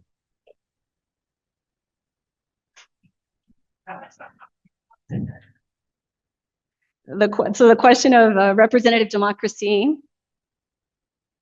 So we have electoral politics, which is how we understand representative democracy, which I think is really important for us to really question, is it representative or is it supplantive, right? With the Zapatistas, it is a radically democratic project because there is so much participation in a direct way, right? Oh. About the existing state, you know, the existing, you know, from the municipal to the state. Oh, municipal, yes. But engaging the state as it is, given that it's representative democratic. Yeah. In this context, in the US, for example, or in any context? Okay, good. Yeah. So municipalism is something that I think that I'm thinking about with your question. So the idea of working more at like the local level, and I know that a lot of like it is very true. We can have more success at the local level because that's when we can get to know the representatives and know their mama and their grandmama and know where they live and tell on them. You know, that would be the ideal situation. Sadly, a lot of the time it doesn't work that way because once we get into those levels, then we have a lot of stuff that is influencing what we do. I'll talk like with Los Angeles, this may not be the best example because Los Angeles is so massive, but we did try to have like conversations about municipalism in Los Angeles. It's like 20 different cities that make up one city with just 15 council members. And the council members are beholden to the LAPD, whether they like it or not. Like they've been threatened. Like there was a council member who voted against their budget. There's a video of dozens of LAPD uniformed surrounding her car in the garage as she's trying to leave. No, sometimes it's just so overdetermined, right? At the level, like when I think about municipalism, I also think about like Latin America, for example, in Guatemala, the municipalities there were created by the colonizers as a way to get the chiefs of the native communities to be the municipal representative that basically oversees everybody on behalf of the colony. And I don't see that very different in the United States, which was also colonized by Spain and in this part and also by Europe. But I think I don't ever want to say, don't do any tactic. I would never say that. I would always want to ask, what's the strategy? What's the strategy for engaging at the municipal level of electoral democracy or representative democracy? And what happens if it doesn't work out? How can we shake that off, or can we not shake it off? Like itself, electoral politics itself with the Black community, I think it's really instructive. George Jackson from his In Prison Letters writes about this. It might be in Blood in My Eye, or it's in Soledad Brother. He talks about how voting was supposed to be just a tactic to expose the contradictions out of that all these Black people were not going to be able to vote. Like the system really isn't fair. And that happened. But the problem is that it has become the strategy now. There isn't something outside of it anymore, whether we should vote or whether we should not vote. So as with anything, what's the strategy would be my question for me. Thank you. I have a sort of follow-up question to that, because I've always struggled with this like self-organization in the context of like scaling to something like a nation. Because as you mentioned, you know, there's the trust and the being beholden to a group of people who you trust and know as you lead. Yet, you know, how does that scale as that group of people becomes larger and larger, or does it not? And do we just, like, you know, as you were mentioning, sort of these like artificial borders, like, do they not need to exist at all? Like, do we need nation state? Or is it just at the community level without state, right? Like, yeah, thoughts on that? The question of scale is usually like the first question. Yeah, because, you know, when we think about when we're organizing, we have the local time, the national time, and the global time, right? That's kind of how we structure it. And those already have borders, especially the national has borders. When we think about scale, the example that the Zapatistas give us is that they are tens of thousands, maybe hundreds of thousands. They're very secretive. They're very secretive and very open at the same time, right? Like, they have encounters, they invite you, and you'll see their bases, and their military will be right there too, because, you know, this is a foreign question kind of thing. So they're very open, and then they're also private because they're in war. But let's say about 100,000 people. The way that they organize is that, well, they had 3 levels. This is actually really interesting. It goes back to the previous question. They recently changed this in 2023. So for about 2 decades, they had 3 levels of government. They had the local, so like the village level, the municipal level, they called them the autonomous municipal, the autonomous municipalities, and then the zonal level, and they had 5 zones. So within those 5 zones, they had each one had several municipalities, and each municipality has several villages, and that's how they would articulate. And it does replicate the Mexican government's 3 levels as well, and they would say that, they recognize that, but they were focused on how we're going to circulate power, so maybe we can keep those 3 levels, but not dominate.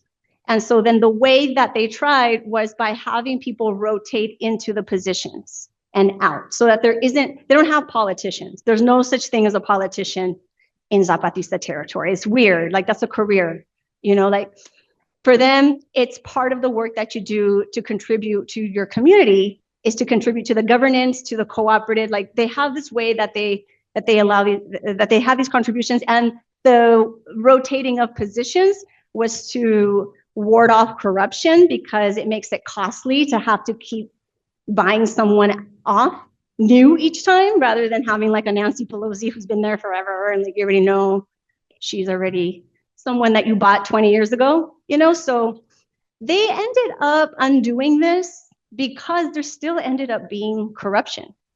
And they had a play about it last August, where they showed the ways that, like the Junta de Buen Gobierno at the zonal level, like they would, when they did justice, sometimes they would like not really do justice because that was my friend's son who did the crime, you know, kind of thing. And so they showed that, which is what's so beautiful about this movement, is that they're so full of self-critique and they're constantly changing. Like, so they ward off the cult thing. Even, I mean, they killed off Marcos. Suponente Marcos no longer, talk about a tactic, right? Let me finish this piece first before I go off onto that tangent. So they had those 3 levels, thinking that they could get away from the corruption if they had rotating positions. It didn't work. So now what they do is that their base is the local, the assemblies at the local level, and they coordinate ad hoc as needed with the zones, because they didn't want the communication to get cut off from like the local to the municipal to the zonal.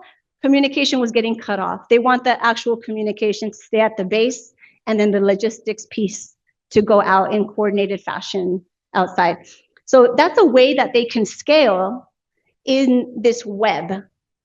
But the thing is that not everybody is a Zapatista in Chiapas. Not everybody in a Zapatista village is a Zapatista, and not everybody in a Zapatista household is a Zapatista. Which, when I first found out, I was confused, and then I felt so liberated because, like, oh, that's like my family. Not everybody in my household is a Zapatista, and you could still work together, right? And so with their new strategy of the common. So what they're seeing is the Mexican state, Claudia Sheinbaum is guilty, Lopez Obrador is guilty. They're all capitalists. They're trying to get people in native communities like Chiapas to title their land individually, which is what they've been fighting against for 500 years. So the Mexican government will give them like fruit trees to plant, but they have to have a title of like 2 hectares to their name. And if they don't, there's massive fights with families, people killing their parents because their parents don't want a title, right? Paramilitaries taking the land that the Zapatistas liberated in 1994. And so what the Zapatistas are trying to do right now to battle that is saying, listen, we can all be with this land. We can all work with this land in common. You don't have to be a Zapatista. You know, we just cannot title this into private property. And so that's another way that they're scaling as well, is that they're not fundamentalist, and they've never been. Like, they have their own clinics that they allow non-Zapatistas to use all the time. They're not fundamentalists at all in that way. But this new strategy of the common is working the land together with non-Zapatistas to have a different relation and practice with the land. And by the way, they've invited anyone to go live with them and work the land with them. If anyone's interested, you can just reach out to them on the website that I shared earlier. But yeah, the question of scale usually is about how are we going to make everybody the same in this territory because it's so massive. And so we don't want to have to fight. So if they all speak the same language and learn the same things in school, then they have the same values and it's easier. So there's like a homogenization to that model that is deadly and destructive to other worlds. So for a world where many worlds fit, we need to figure out, one, what do we mean by a world? What do we mean by worlds? Right? And then how can we make them fit together? How do we relate so that we're sharing the earth with all our difference rather than just having the earth be for one group? See if this works. All right, Suda, we're going to bring you off of mute. Let's try this out. Okay, do you want to talk? Yes. Hi, thank you. Kiki, Hold on. wow. I want to watch this talk again and again. And Unfortunately, I don't know if it's going to work. You might have to put it into the chat. I can't get your audio on this end. you can't hear me? Okay, anybody else in the room while we work on that?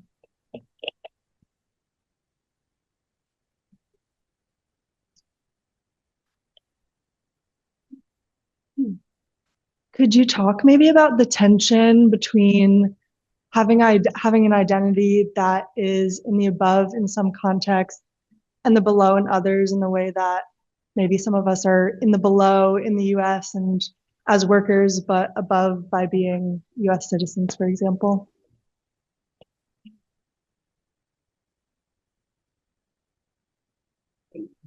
Thank you for that. That's everything. That's exactly, I think, how we need to workshop what we mean by above and below, because it's not a static identity, it's a structural position of power, right? So I'll speak for myself as someone who finds myself as sometimes I'm above and sometimes I'm below. My entire family was undocumented except for me. I was always la ciudadana, the citizen, right? And so there was like this feeling that I had like some magical power with the family that was going to do something. So there is that above. And then of course I have a PhD, which is very rare, which is another above. And in fact, like when I go to Native communities and like to Chiapas, it's not a good thing to have a PhD like right away, you know, because a lot of the time people from academia, they come and they tell everybody what to do. That's how they train us in academia. It's really sad. Like they tell us that we know everything. It's so embarrassing. So I try not to lead with that, right? And I try not to make it a big deal. I understand that it makes me a specialist in this everything and I learned how to research, right? But it doesn't mean I know most of everything, right? So I think that, I mean, the way that I try to navigate that is that I recognize that I have an above position sometimes and a below position other times. And I'm just trying to navigate that so that we can be in respectful relation always to eventually get, to fortify the side by side. And I like to think about it in terms of intensities as well, rather than just static positions, right? Like right now, the above below world is super intense. It really has taken our energy, we give to it, right? We believe in it. A lot of us, not many of us. The side by side also exists. There already are many worlds that exist alongside this one. They're struggling to exist, but they exist. So I think a really great, if we had more time, I'd love to workshop, like, where is it that we feel the side by side in our lives? And maybe that's something that we can take away with this, right? It's like trying to read, when do we have these side by side relationships with each other? And when are we doing the above below thing, right? And then that way we can say like, well, let's detensify the above below and let's intensify the side by side. So like, these are like feelings of care or practices of care, which we see capitalism commodifying all the time. Like, you used to be able to like call a friend or family to give you a ride to the airport, and now you do Uber, right? Or in a community, like everyone would watch the kids, take care of the kids, and now we have the babysitter, or professional, whatever, daycare, right? So in those moments when we're sharing, I think that that's a really good side by side, maybe moment to reflect on, versus those times when we're competing, because the above below is about competition, and the side by side is not. It's about being in your power. And in fact, I realized this just at the emotional level in movement spaces, when we're not in our power, we have a standard we're trying to catch, and it creates a lot of pain internally, like a lot of self-esteem issues, a lot of envy, a lot of competition, a lot of hate. But when we're in our power, and I just say this for myself, I didn't realize I had a power until a mentor of mine, he was upset at someone else. He said, man, that guy could sell anything to anybody. He's like a used car salesman. That's his power. And I was like, oh, we have powers. Like, what's my power? He said, you could explain complicated things in a very simple way. Like, oh, yeah, right on. So just like someone telling me that I had a power meant that I had something unique to offer in the world. Let me concentrate on that and develop that, right? And it's been refreshing, so refreshing, because now I don't have like this competitive thing like I did when I was a kid. Like when I was a kid, I was a straight A student. I was a really good artist. And so I look at an artwork, I'm like, I could do that. I could do that. I could do that, right? But I wasn't doing it, and I actually couldn't really do it.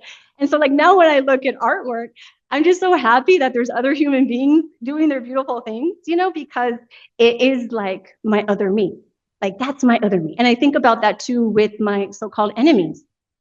That's my other me too, right?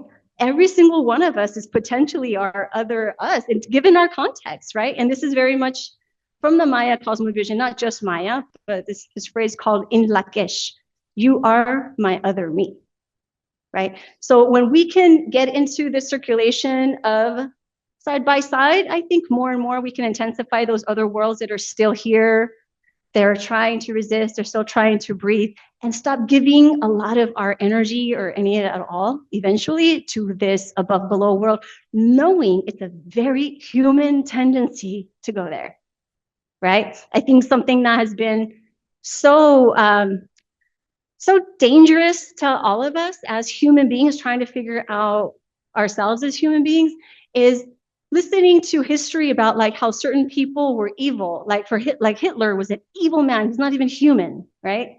Oh, he was human. He's very human, right? That's like one of our potentials, and we can never forget that we could become just like that, right? So we can become anybody really, context, given how we want to like dedicate our life and our power and our energy to. So that's like the world where many worlds fit. I don't know who to. want to give our online person an opportunity. So Suda put into the chat, Kiki, thanks for this incredible talk. I met you in Targul's class. I have so many questions and discussion points with you. Thanks for the concise explanation of the liberal. I can now use it in Silicon Valley. I am Tamil, and we have issues on preserving our identity and culture from the rest of India. So the issue of borders and cultural fundamentalism is important because we have fought for 5,000 years to preserve our culture. There was one more question online, and then we'll bring it back in the room. From Austin, ask, do you think we could ever push American society, currently the global hegemon, into the side-by-side? Big question. Big question. I mean, I'll get into it a little bit. So right now, there is a split. We're talking about the United States. There's a split between Israel first and America first, especially on the right. Especially on the right.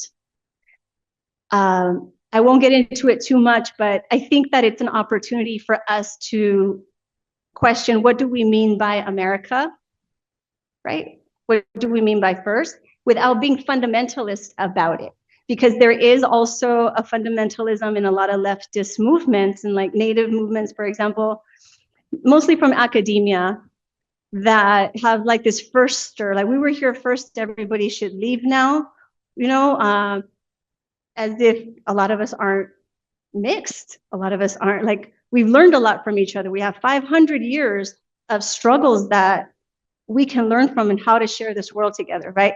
So I think that right now, because the world has been such a heartbreak for so many people, including people on the right, everyone's questioning everything. It could be an opportunity right now to do something different. But in order to do that, I feel like the first thing we need to do is talk about what we mean when we use certain words. Because a lot of people haven't been, I know I hadn't been taught to be a critical thinker in the public school system. So, you know, when you're not taught to be critical, you just go with whatever the flow is going to be. But I think that we all have the capacity to be critical thinkers and to think. We philosophize all the time, even if we don't call ourselves that. So I do kind of see it a possibility in the United States, just as a short answer. And there's a lot of work that we need to do, so it's not a guarantee. But I have not seen an opening like this in my life before. I really like the chess analogy. It got me thinking, like, I almost want to wish I could see the game play out and see what happens, right? And I think about what would happen is that pawn pieces would be taken out, you know? And it only works if I know, if I'm a pawn piece, that if I am destroyed, I know I'll be replaced by another, right? And it got me thinking about, like, is it kind of maybe, I don't know, this is space for ideas, but the concept of like martyrdom, right? And, you know, it just, I'm curious of how does that martyrdom maybe exist in kind of the Zapatista context, the Zapatista world? Because this is a very strong formation, but it only exists if I know if I'll be replaced by another. The martyrdom question with the Zapatistas, I don't think that, I think I've actually read that they don't like to consider themselves like a movement that moves toward martyrdom. They have talked a lot about in the past of dying in order to live. Right now, 30 years later, what they're talking about is, oh, we're going to survive. I don't know about the rest of you all, but we are working for the day after now because we've been telling you the storm's coming, right? And so we have built our shelter and we have 7 generations forward that we're living for. So in that way, like, that would be, I guess, the replacement part, right? Like that us as individuals in this society, like when we think of death, we think that's the end of everything, like everything ends, because we're not taught to think generationally. We're not taught to think like that in an interconnected way. So when they say 7 generations forward, that's 120 years. That means that what they're doing right now is for those they're not going to even get to meet in the future, right? So if it is going to be death, you better believe it's always thinking in terms of the future. Is this going to make us stronger?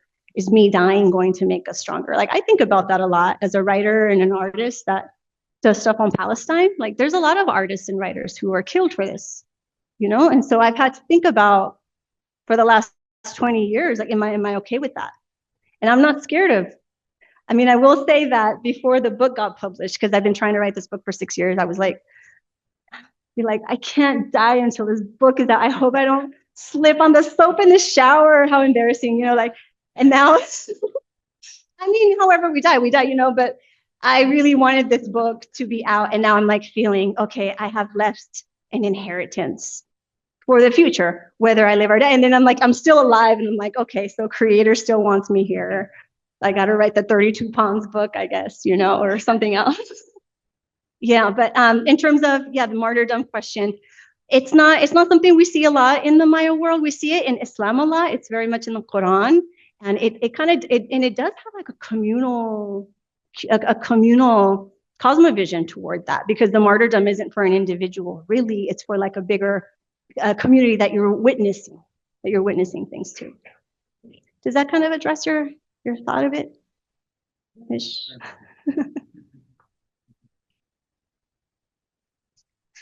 I feel like Phil Donahue. For those of you who are old enough to know Phil Donahue.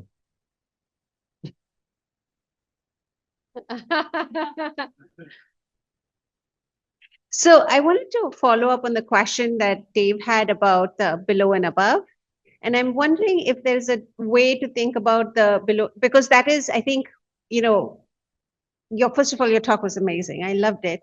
But one of the things that I found very powerful also is this issue of identity. How do we address identity, not just as something that lives and is born with us, but is in some ways, what is that relationship to power? And you know, this, and I'm wondering if, you know, because you said something about like, you know, this is a place to workshop how we think about the below and above. And is it possible for us to think about the below and above in terms of to lead by obeying, right? And, you know, the seven kind of principles that you had up. So, you know, if you were to like obey and not command, the command being associated with the above, the obey to be associated with the below, to serve, to serve but not serve oneself. Again, serving oneself being associated with the above, and you know, to serve as being below, and so on, right? So in some ways, could that be? And I'm you know, wondering if that's a better, or if that is one possible way to navigate all of these different aboves and belows that kind of reside in each of us, whether we are Mayan or not, whether we are immigrants or not, whether we are racialized or not. And then finally, also, whether we walk side by side or we aspire to the above, which also then, you know, so we might be part of the below, but if we're aspiring to the above as opposed to aspiring to the side by side, that also has an sort of a characteristic of being, or of somehow being associated with the above as opposed to the below, right? I mean, I might occupy a below positionality, but that doesn't mean anything because I'm not going to walk side by side with you. So it doesn't matter whether I'm the most, you know, in the ways that we understand oppression or intersectionality. I could have the most oppressed intersectional identity, but if I'm not going to walk side by side, what does it matter?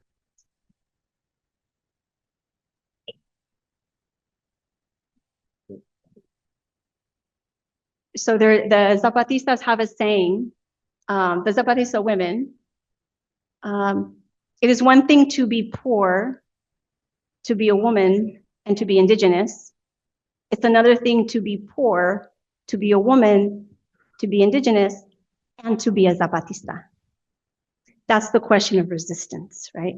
So we can be below, but if we're not resisting, it's not the same thing, right? It is a very, very different kind of orientation to life, really, that we have either given up or we are aspiring to be above, right? It's not an ethical orientation of this whole thing is a problem, right? So yeah, it is really important pointing out that sometimes all of us, there isn't like a static anything above or static below, right? Even white folks within themselves compete over who's more white, over who's more whatever, right? It's like the whole logic is competition. When we're doing a strategic tactical engagement, this is really important to ask. If we're here in this other world and we're about to enter this world, it means going above. I can't imagine why we would enter to go below other than to like do recruitment or healing in the below, right? But because below is where we're crushed. So tactical questions, I think, that are helpful. When do we go in here? To pull resources, right? Usually that entails going above. To do harm reduction, to do subversion work, to do inspirational work. There's a lot of people living here who have no idea, speak for myself, I had no idea that even this was a possibility. Just that would be a possibility opened up a lot of paths for me. So it is something about being below. Just because we're crushed doesn't mean we're revolutionary. Right? It absolutely does not mean that. Whether we're women, whether we're Native, whether we're Black, whether we're anything, it doesn't mean it. This is why it's so important. It's a whole other thing to be all those things, to be in resistance, because now you have to also defend yourself, right? And all kinds of other things.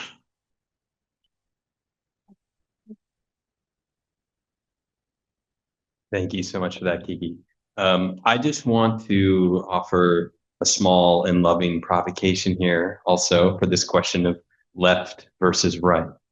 And in particular, you talked about the left as being in favor of diversity and space for difference, the right as universality, imposition of a single worldview.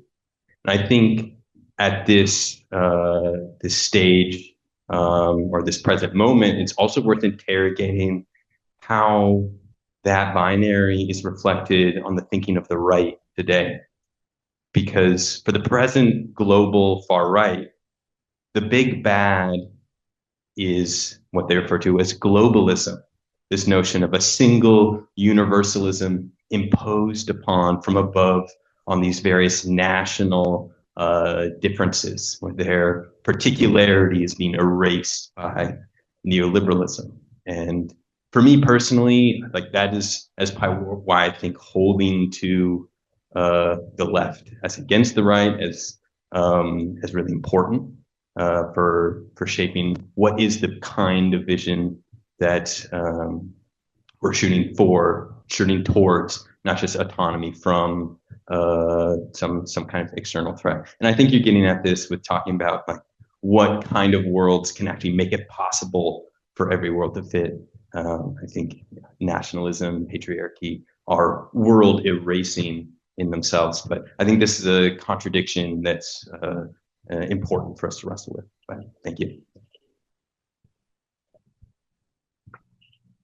Thank you. I agree. That's why I haven't shaken off this term left, because actually everyone, Candace Owen, Tucker, everyone, all these right wingers, they're saying everybody, it's not left right, it's top bottom. That's what they're saying, top bottom, and I understand why they would say that, and even a lot on the left are saying this as well. It's not left right, it's top bottom, and I worry about not having an ethical orientation to what we do next, right? Because what I see, like with the right-wing America First movement, is that sadly, they don't have a critical analysis of capital or structure, so they just have a critical analysis of Jews, right? And so they believe that the government is taken over by Jews rather than by global capital, right? Which you'll find in the Fourth World War, where it is the Fourth World War thesis is about how since the fall of the Soviet Union, there has been a Fourth World War.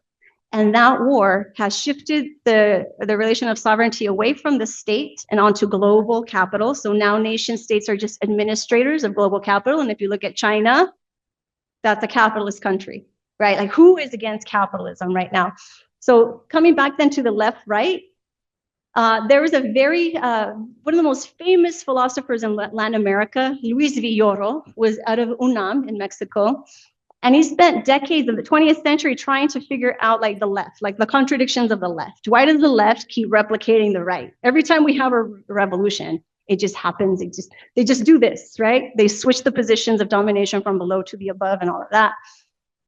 And what he says is that for him, the left is an ethical position against injustice. And what is injustice? This, above, below. It's not a label for a party or for an ideology. It is an ethical position against injustice. That's the left that I could rock with. The thing is that there's this whole monstrous taking up of this word to mean anything, really. So if we can be more specific about the ethics that are required, and this is something that we lack a lot in more secular contexts, because this whole term religion and secularism arose at the same time as a way to separate the ethical questions of the economy and politics and science, and you go have your conversations with God over here in this private thing called religion. So then there's no ethics. It's just normal that the world is this way. So the ethical question, I think, is one that can be a common phrase for all of us, whether we're secular or religious or not, and really just about what is our ethical position against this. Thank you. Luis Villoro, by the way, became a Zapatista. Yeah, there and then.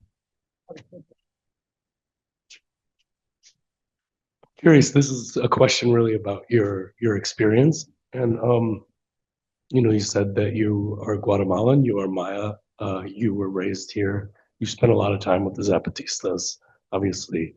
And you're talking about borders and Chiapas being next to Guatemala, and obviously that is a border that was imposed there, and the people who are living there on one side or the other are related. So my question is, like, when you're down in Chiapas, when you are related, do you feel like these are your people, or do you feel like sort of an outsider who's observing or relating to them as an outsider? I just want to do a time check. Should we? One. Kiki, would it be okay to do 2 questions at once? Hi, Kiki. Thank you so much. I'm really grateful for the history you're sharing. I had like kind of a 2-part question. I'm in an organization that does political education, that we follow the Zapatista principles. So I'd like to talk about the principles a little bit. But we've had a lot of struggles understanding them at times, and particularly around leadership and decentralization, I think, have been just interesting to observe the ways that we, as not the Zapatistas trying to take on these principles, but maybe not fully understanding them. And I fear or worry that sometimes we're co-opting instead of understanding. And I'm curious, like, from your perspective, like, what do you think we need to know about the history of the Zapatistas to really actually take on these values in a meaningful way without just taking them without fully understanding? And I think also it's like part of it's like our minds are colonized. Like, even if we want to understand, like, what does it really mean to, and how do we take these on with knowledge? I feel like when so much of this already has been about knowing the history of the land, the places that things came from, and when you're taking values from somewhere else, I'm just curious what your thoughts are or recommendations are on like what kind of study or practice needs to happen to really put these into practice. And I'm curious just your thoughts on how does something like leadership fall into, like, lead by obeying, but kind of in practice, I feel like we've had struggles with figuring out how to be a decentralized horizontal org, but when we lack leadership, there are some pitfalls of that. Like, it's hard to develop strategy without some leadership, for example, or vision for the future. So just curious your thoughts on those.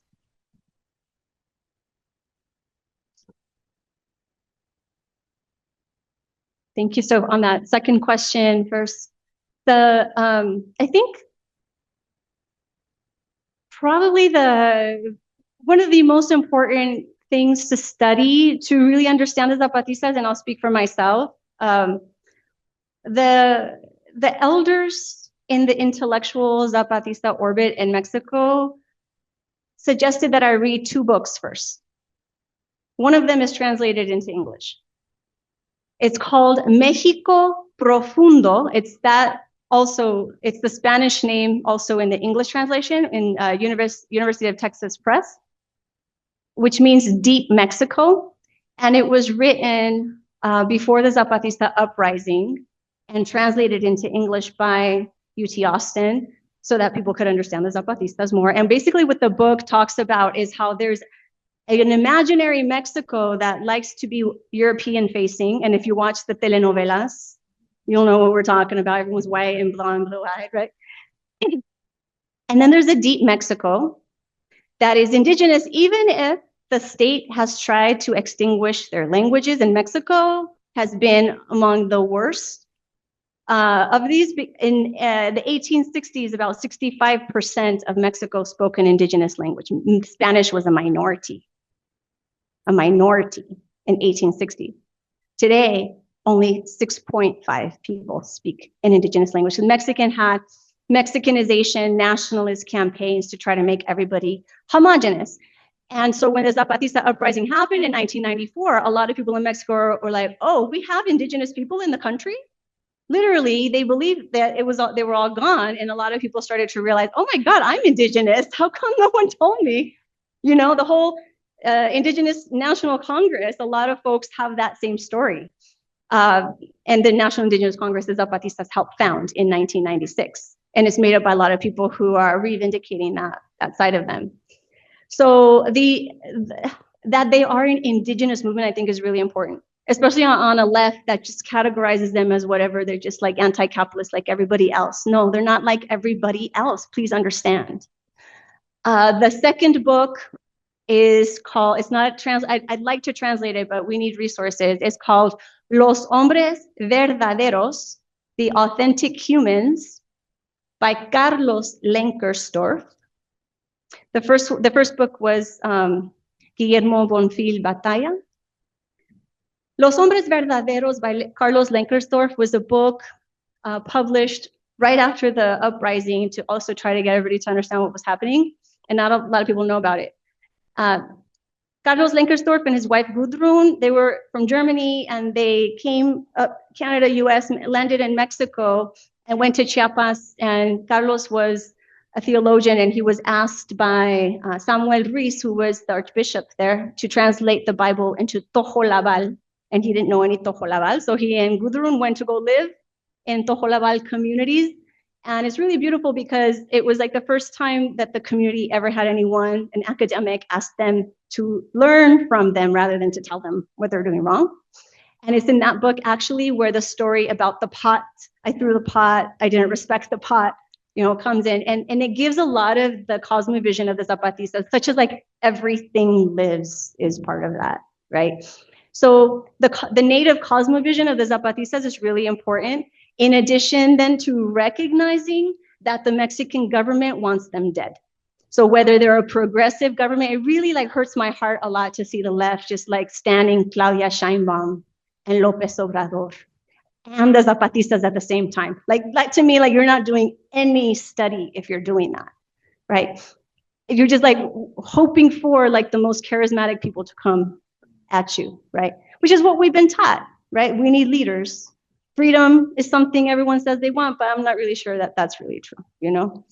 So yeah, those two books, I highly, highly recommend. The native cosmovision is central to understanding the proposal. On the question of when I go to Chiapas, so the first time I went to Chiapas, it looks exactly like Guatemala, except for the papel picado, that the colorful paper, which is very Mexican, I think.